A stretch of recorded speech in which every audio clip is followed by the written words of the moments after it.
about to do, man? Get right into it. Get right into it. All right, let's do it.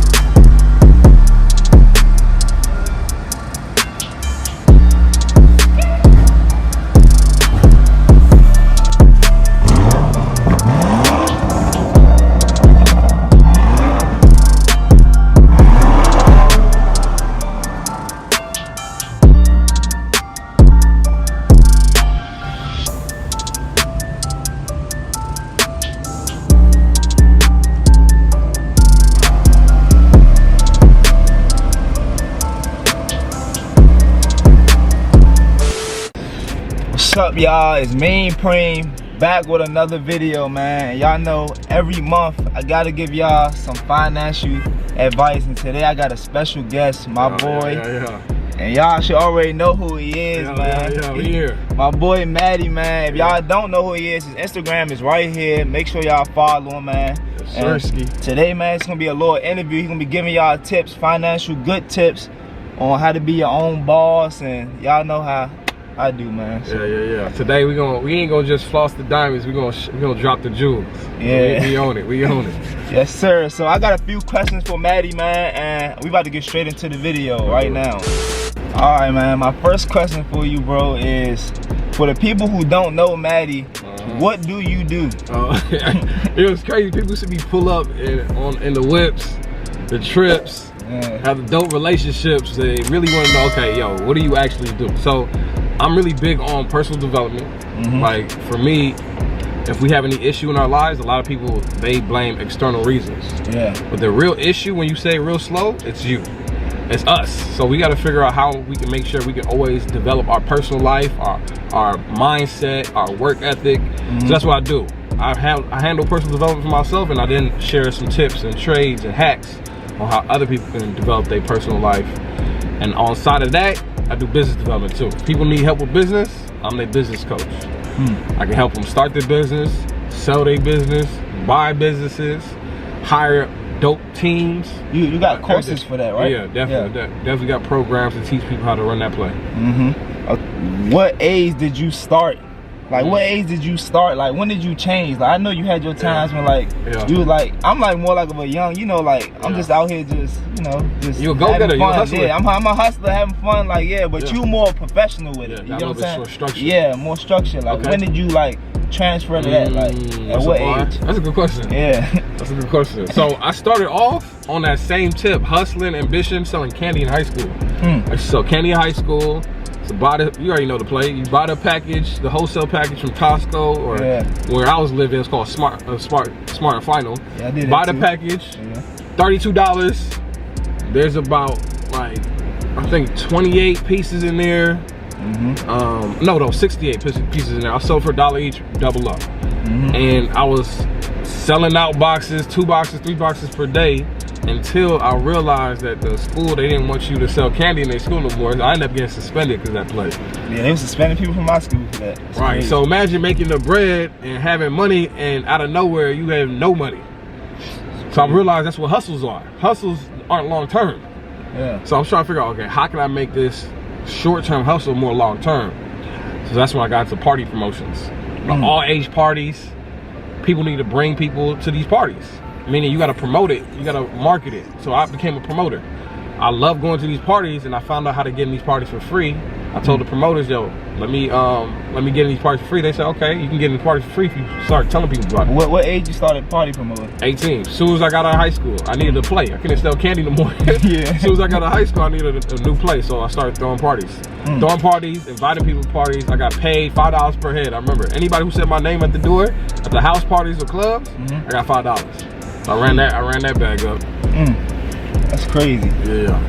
And I had structure doing that play too, because I had to make marketing flyers. I had to go to different colleges, different schools, passing out these flyers, and had a little bit more structure. Because now it's like a long-term business. Okay, how did you get in the Turo? Like the Turo. So I'm in Atlantic Station. We in Atlantic Station right now. And you know everything's here. They got the restaurants, the grocery store, the gym, movies, security, parking. They got everything here. So I didn't necessarily need a car until I started having meetings like an hour away.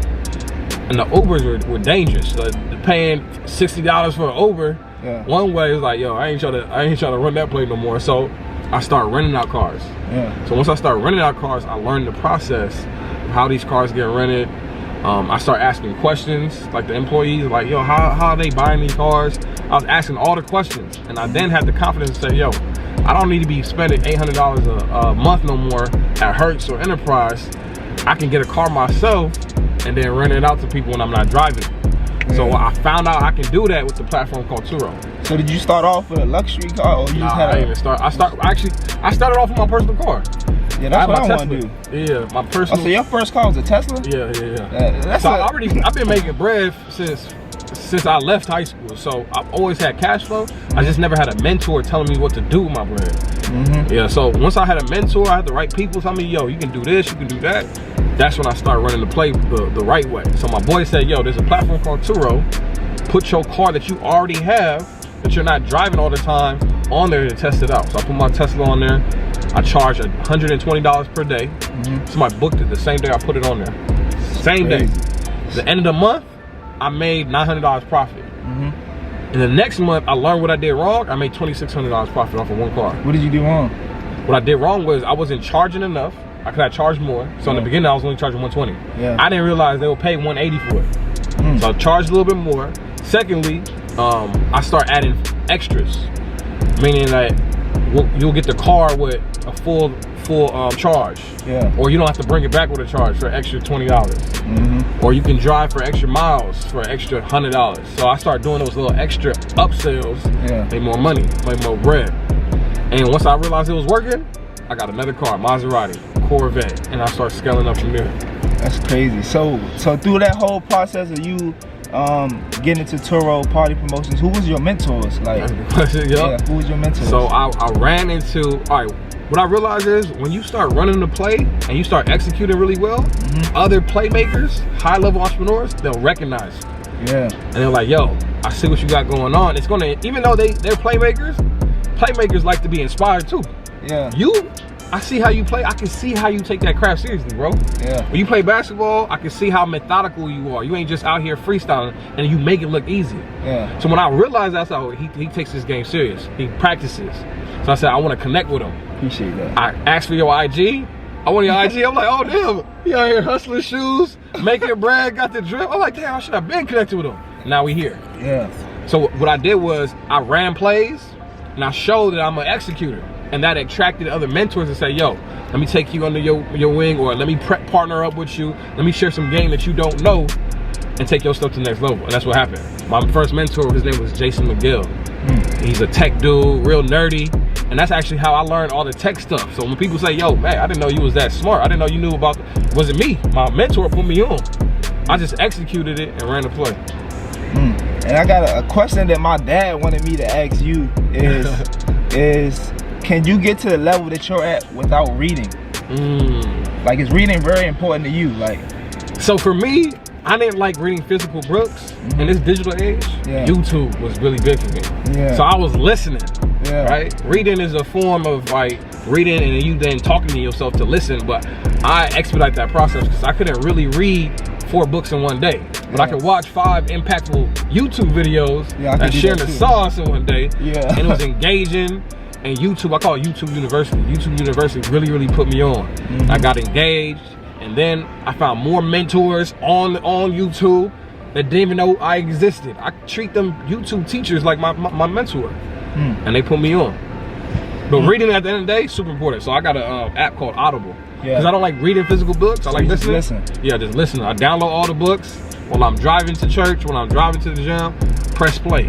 And I'm getting re-energized, refocused, inspired. Any books that you recommend? Bro, I got a billion books I can recommend, but one that really impactful for me right now, top 3, a book called Who Not How. Crucial. Most people, when they need help trying to figure stuff out, they try to figure out how to do it versus who. If you go directly to the source on who already ran the play, you can have them help you take it to the next level. So that's that book. Second book is called Traction by Gino Wickman. Traction really helped me scale up to find my right team members. All my life, I've been doing everything by myself. Selling candy by myself, throwing parties by myself. So when it's time to scale the business to the next level, I couldn't do it by myself. I needed a team. Yeah. So the book Traction really helped me with that aspect. Another book that helped me during the pandemic is called Deep Work by Cal Newport. Deep Work said it teaches how to take a fast from social media. Yeah. Like I be on social media heavy, but sometimes that can be a distraction. So because of that book, I deactivated my Instagram and I got focused. Focus on what my plans were, focus on my goals, and then I got back on social media when I hit that reset button. Yeah, so social media, like, it's a big impact for you, right? Like, yeah, definitely. But it can be a distraction, or a place for interaction. Yeah. So I chose to be very, very strategic of how I'm gonna be on social media. People just be on there just to be on there, and then they get sucked into a black hole of nothingness. Yeah. So another question I got for you is failures. Like everything looks so good, like, you know, like it looks so sweet, like you came up all this, but was there any time like it was failures, when you wanted to quit? Or so the thing is, first off, my mindset was always, it wasn't considered a failure, it considered an opportunity for growth, an opportunity to take it to the next level, or a lesson. I don't take L's, I take lessons. So that's just the perspective I took. So in anything you do, you're gonna go through a learning curve. You're gonna go through obstacles and hindrances and situations. So after that tour, when you only made 900, you didn't think about quitting. You just, bro. Most people, when they say, man, well, not 900, they made like 300, or if they took an L, that first month, they would not quit. Me, I'm like, okay, let me, first off, the reason why I'm able to get motivated to not quit is because I document my journey as I'm doing it. So I was documenting every day how much money I was making. And that while I was documenting, it allowed me to look at opportunities for growth. Okay, this is what happened. And now that I know what happened, I know what I need to move forward. It's similar to how athletes, they look at game tape. When you look at game tape, you can look at, okay, what I did wrong in that game. I can do better with guarding this dude. I can figure out strategies on how to beat him to the hole next time, beat him to the paint next time, things like that. It doesn't go your route, like Turo or whatever, like all the stuff you do. Do you have any recommendations, like for someone else to do, like business-wise, or? Man, bro, there's so many plays out here, and when I say plays, opportunities to do what you want to do. You don't have to rent out cars or do Airbnbs or stocks or crypto. There's so many things you can do, but the thing is, the only way that I realized what I wanted to do was to self-reflect. I have more conversations with myself than anybody else. I get to know myself. The more I get to know myself, I get to know what I want to do and how I want to do it. And then when I'm writing down those goals and I share those goals with people, those opportunities start coming my way. For example, right now I'm running a play on renting out designer clothes. I spent $100,000 at Louis. I'm like, no, it don't make no sense to spend all this money on designer clothes. So how can I make this make sense? I'm starting to rent out the clothes that I'm no longer wearing. Now bringing me income. So that's my goal, bring in income with the clothes that I'm wearing and get my money back. So I shared that goal with somebody, and as soon as I shared that goal with somebody said, yo, I know the owner of Rent the Runway. Because I shared it with her, she now knows what I need help with, and she now connected me with a relationship with somebody who can help me. Rent the Runway is a company that rents out designer clothes. And I get to, now she's gonna sit me down with her. I can pick her brain, learn how she started the business, so I can take those tactics with my own situation. I didn't even know you could rent clothes. Bro, nobody really know that. Girls do it all the time. That's crazy. They do it with their bags. They do it with the dresses, shoes, their Louboutins. How much they charge you to rent? Like the rent out? Like, depends on the situation. So for example, stylist, like this outfit. This is a $2,100 sweater, Balmain sweater, $1,600 pants. I'm only gonna wear this outfit one time. And throw it in the closet. It don't make no sense to do that. So what you do is you connect with the stylists, the casting directors, and let them know that you got a portfolio of clothes. I call it a portfolio. Of clothes that they can rent out for the artists when they come in town for photo shoots, video shoots. So what they'll pay for this is probably like $200 a day. It's $200. It's crazy. So if I do that 5 times, I get half my money back. Yeah, it's smarter, because I got a lot of stuff that I done paid thousands for. It's just sitting there. It's sitting there. That's what most people do. Yeah, that's smart. Coming up, did you have any like family or friends who didn't believe in your dream, like your vision? Did you have any? So with me, it wasn't more so they didn't believe, they just didn't understand. So my parents, they're traditional. I'm Nigerian. They're like, yo, they have a plan, go to school, traditional school, and do it this route and you'll be successful. For me, that wasn't like, I grew up in the digital age. MySpace, Facebook, things were moving. too many digital opportunities. So that was a turnoff. So when my dad didn't see me doing that, he was like disappointed. Because that's what he knew. But I understand why he felt that way, because that's all he knew. And he wanted me to be successful. He didn't understand this digital wave, the internet wave. But what I did was I made sure that as I'm doing the internet wave, I'm not discrediting what my dad says or like causing beef with him just because I'm not doing what I said, let me just show you what I'm about to do so you can believe in it. And I was very, very, very intentional with that. And once he starts seeing the receipts, money being made, people showing me love in the streets, you start to believe and support the cause. But I do know how some people got real haters within their own family. So what I would suggest everybody who has situations like that is focus on you. And when I mean focus on you, know exactly what you want to do, how you want to do it, and what type of energy you want around you. So you can start recruiting and building out your roster. Athletes, they have a roster. Right? They have the person who's gonna be the point guard, the center, the shooting guard, and they all have the same goals to win the championship. So with me, I make sure I have the right roster around me so we can win the championship together. See, that's my problem. I'm not around the right people. I can tell, man. I can tell you up here. It's like, I'm not around the right people. I gotta start surrounding myself with people like more go-getters, more entrepreneurs, people who own businesses. And the more you say that, the more they're gonna start coming out of nowhere, the woodwork. The fact that you just said this right now, it's gonna be on YouTube, it's gonna be on the tube. They're gonna be like, yo, I really rock with Preem, man. Matter of fact, he in Atlanta too. I'm making plays, he making plays. It's crazy. I got people who DM me all the time, like just asking me questions like how to help them financially and stuff. I'm like, you didn't know, you don't know your value, bro. I don't think you know it. It's you like got the sauce. It's like you got the look. You know the importance of getting on YouTube. You know the importance of sharing the game. Now it's just a matter of putting it all together. All right, my last question for you today, man, is what drives you just to keep going every day, man? Like keep you going every day. So that's a good question, bro. So everything I learn and do, I share it. So I'm basically raising other people to do what I'm doing. And them executing these plays, it inspires me to go to the next level. If I don't teach the information, I'm gonna be stuck and stagnant and comfortable.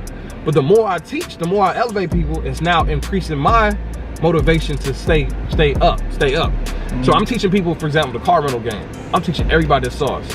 Right? They get a new car, they get a new whip, and once they get the new whip, I'm like, yo, they really executing. Hold up, they about to be on the same level. Let me get inspired to motivate them as well. But I can only motivate people if I continuously growing. So that's what motivates me, motivating other people. So I got one question. I got one more question about the car thing. The cars, like, they're not buying them out. They're like financing them, right? Bro, this is the financial game. So when you financing it, you make more money than what the note is, like way more money? So what we do is, when the financing, most people, they use their credit to buy liabilities. Right? Money that's coming out their pocket, not coming in. What I do is I use my credit, leverage my credit for business activity. Meaning money's coming in. For example, my first car, my Tesla, I financed it. I had a good credit profile. They told me put $5,000 down for a $52,000 Tesla. Cool. Put the $5,000 down, got the Tesla. At that moment, it was a liability because $900 is coming out my bank statement every month. Every month, $900 out. Until I figured out a way to rent it out. So now $900 is not coming out. $2,600 money is coming in. Right? from money that was borrowed. So I would never have got that car if the bank didn't front the money. That's what the bank does. They front the money for you.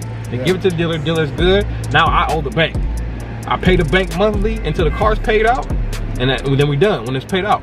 But if I want to be able to get multiple cars, I'd rather use the bank's money than mine. Right? The bank's money. I hear a lot of entrepreneurs say that. They always say use the bank money. Other people's money. It's called OPM. Because you can do more.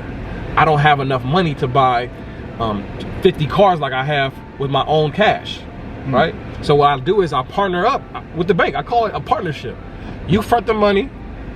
We come up with a deal on how much money you get back every month with interest. And I run the place that I want to run with the vehicle or the asset that I just got with the money that you let me borrow.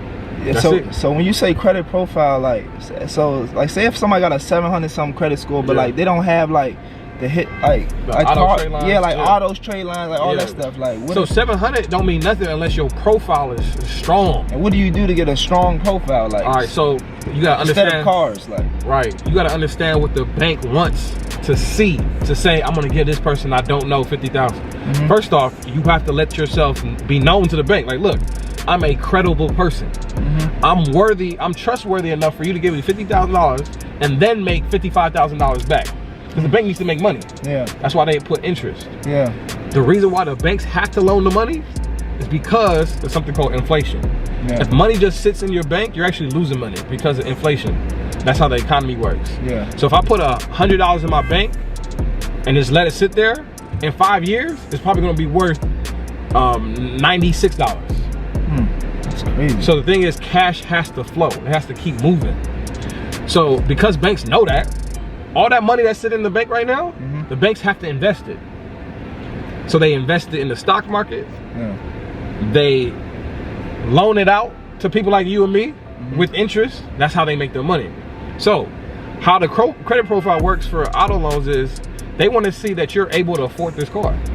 So if I apply for an auto loan, they might give me my first car ever. They might give me a car for $30,000. They say, okay, we trust you with $30,000. If I'm good with the $30,000, then they say, okay, we trust you with $60,000. You good with the $60,000? You paying it on time? We trust you with $100,000, to the point where now you can get financed for a Lamborghini. Sheesh. That's how that works. You just gotta be trustworthy and credible and on time with your payments. But the problem is, because people get these cars for liability reasons, they end up not being able to afford it. I can always afford my car because I'm not the one paying for it. Yeah. But my renters are. Yeah. That's the play. Yeah, that's smart. Yeah, that's the play.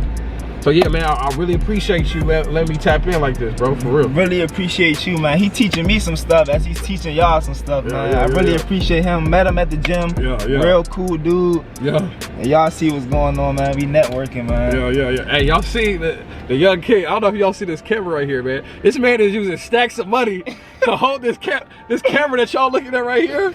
And he's using stacks of money to hold this. Man, different.